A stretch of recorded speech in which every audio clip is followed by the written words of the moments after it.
सुरुवातीलाच बातमी येत आहे राज्यातील पावसासंदर्भात। तर शेतकरी मित्रांनो, 15 आणि 16 जून रोजी राज्यात भयंकर ढगफुटी सदृश पाऊस होणार आहे। महाराष्ट्रातील एकंदरीतच 25 जिल्ह्यांमध्ये वादळी वाऱ्यासह आणि विजांच्या कडकडाटासह मोठी भयंकर अतिवृष्टी 15 आणि 16 जून रोजी झालेली पाहायला मिळेल।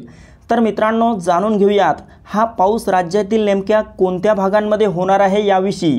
पण त्यापूर्वी एक छोटीशी विनंती करतो, दररोज हवामान अंदाज बघण्यासाठी आपल्या YouTube चॅनलला सबस्क्राइब करा आणि शेजारील दिसणारे बेल आयकॉन प्रेस करा, जेणेकरून आमचा येणारा प्रत्येक व्हिडिओ सर्वात अगोदर तुमच्यापर्यंत पोहोचेल। शेतकरी मित्रांनो, आपण या ठिकाणी पाहू शकता, संपूर्ण उत्तर महाराष्ट्रात नाशिक, मालेगाव, नंदुरबार, धुळे, जळगाव, चाळीसगाव, मनमाड आणि तसेच खान्देशच्या इतरही आसपासच्या परिसरामध्ये मोठी अतिवृष्टी 15-16 जून रोजी झालेली पाहायला मिळेल। त्यासोबतच कोकणातील मुंबई, ठाणे, पालघर, रत्नागिरी, रायगड, सिंधुदुर्ग, राजापूर, सावंतवाडी, कल्याण, डोंबिवली, वसई विरार आणि तसेच कोकणातील इतरही आसपासच्या परिसरामध्ये मोठा वादळी वाऱ्यासह आणि विजांच्या कडकडाटासह पाऊस होणार आहे।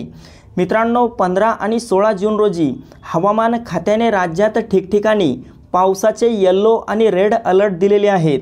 त्यासोबतच मध्य महाराष्ट्रातील पुणे, सातारा, सांगली, कोल्हापूर, सोलापूर आणि अहिल्यानगरच्या भागात देखील विजांच्या कडकडाटासह ढगांच्या गडगडाटासह मोठा मुसळधार पाऊस 15-16 जून रोजी झालेला पाहायला मिळेल।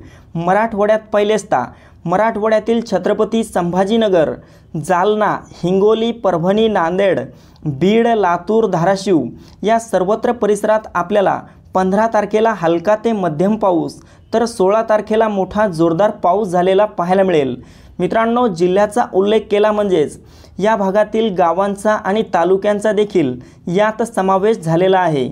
तसेच विदर्भात पहिले असता विदर्भामध्ये अकोला, अमरावती, नागपूर, वर्धा, यवतमाळ, वाशिम, बुलढाणा, गोंदिया, गडचिरोली, भंडारा, चंद्रपूर एकंदरीत सर्वच विदर्भात आपल्याला हलका ते मध्यम स्वरूपाचा पाऊस 15 तारखेला पाहायला मिळेल। तर 16, 17 आणि 18 जून दरम्यान विदर्भात पावसाचा जोर काहीसा वाढलेला पाहायला मिळेल। तर मित्रांनो, ही महत्त्वपूर्ण माहिती आपल्यासोबतच इतरांना पण शेअर करा। व्हिडिओ आवडला असेल तर व्हिडिओला लाईक करा आणि आपण कोणत्या भागातून हा व्हिडिओ बघत आहात हे देखील आम्हाला कमेंट बॉक्समध्ये कळवायला विसरू नका। धन्यवाद।